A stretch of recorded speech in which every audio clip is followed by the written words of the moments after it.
You know, I already wasn't really in the greatest mood before this episode because, of course, we did just get the news that Tom Cavanaugh and Carlos Valdez, aka Wells and Cisco, are officially leaving the show after season 7, which I was super upset about. But I'll be making a full video about that tomorrow/today.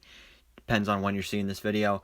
But in this episode, I I don't want to say it sucked, but it did. It kind of did. Because, like, just nothing happened. And the stuff that did happen, it was just so not good. And that makes me worried because, I mean, this is when Cisco is still on the show. Like, he's not really doing anything here in this episode. But imagine, like, what things are going to be like. Things are going to get real bad. Things are already going downhill. And this is the beginning of the end for The Flash. This is the show that we thought would last forever, would go to, like, 10 seasons. But it's not looking too good right now. This episode was just not great. I mean, you had two main storylines going on here, so that was cool. But again, nothing really huge happened. But we're gonna talk about them anyway. Of course, spoiler warning, because we're breaking this thing down in depth with all the spoilers.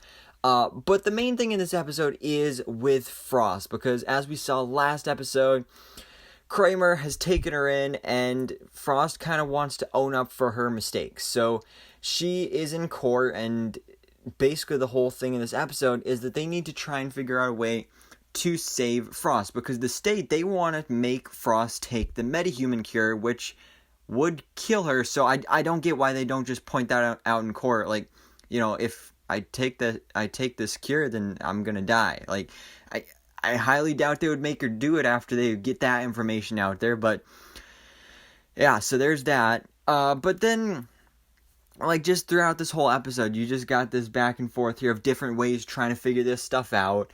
You find out a little bit more about Kramer, but that's probably my biggest complaint here. It's just the villains. The villains are just...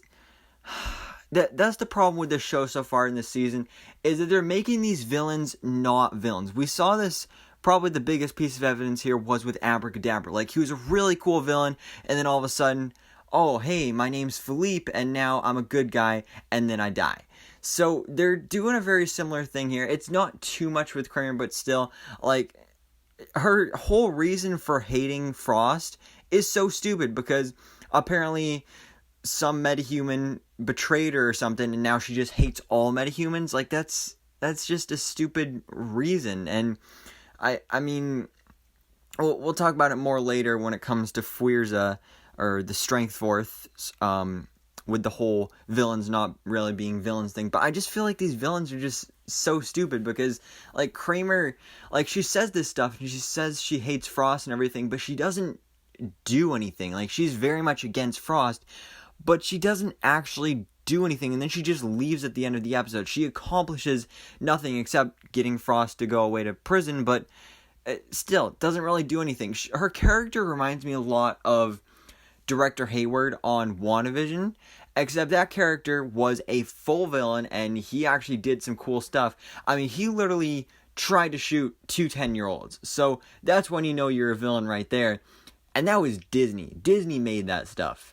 This is the CW, and they can't even do anything cool with this villain, and it was just completely pointless. And if you can't tell already, this video is pretty much just a rant, but yeah, so as I already kind of mentioned here, by the end of the episode, Frost does just volunteer to be sentenced to life in prison, and I mean, it's good that now she doesn't have to take the cure, and she's going to be fine and everything, but now Caitlin is without Frost and all that stuff, and it kind of makes me think that, alright, this episode was completely pointless, because you totally could have just left it off with last episode of her getting taken in by Kramer, and then just have somebody say, like, oh yeah, she's in prison now, and, like, maybe visit her in jail or something. But no, they had to drag it out more, and now I assume we'll probably get, like, visiting scenes, like maybe Caitlin going to visit Frost in prison and all that stuff, but it's again, it was just kind of pointless. And then the other storyline we had going on in this episode was with Barry and Nora, who they meet Alexa Rivera,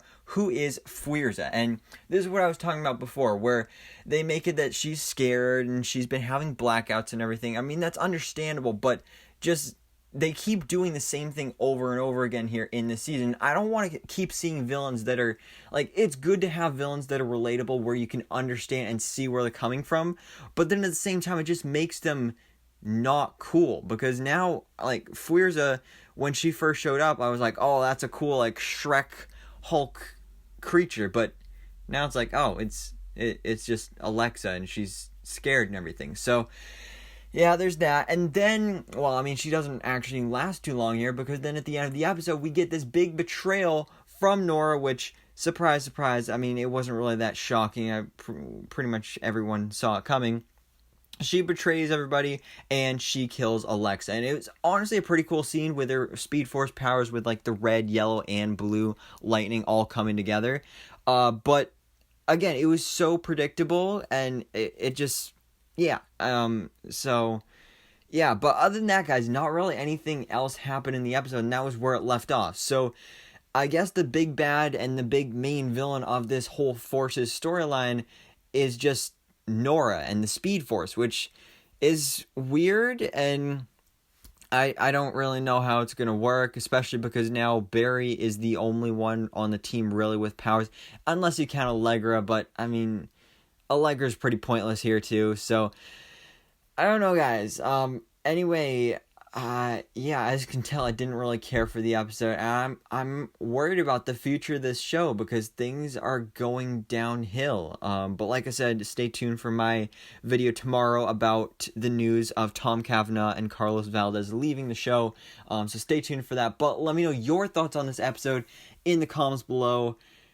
Did you like it? Because I didn't, but anyways, guys, thanks so much for watching. Please drop a like if you enjoyed this video, and hit the subscribe button so I can keep up to date on everything that goes on in the DC life.